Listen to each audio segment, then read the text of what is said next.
Kalau kita tak levelkan betul-betul, atas nanti nampak macam buruk. Ni kayu ni indikator untuk ratakan tanah. Sebab tanah tak rata.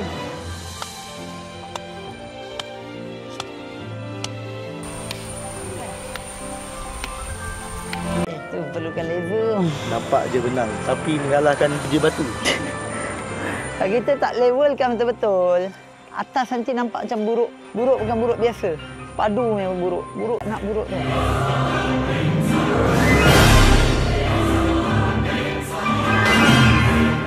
Zul, saya kena samakan pasir tu betul-betul ikut benang.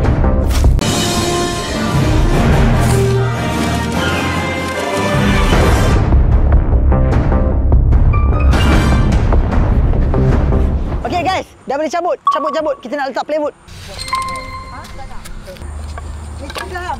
Papan pertama. Okey, cantik. Okey, ni adalah tapak untuk swimming pool. Tak ada benda ni, swimming pool bukan saja koyak, dia takkan level.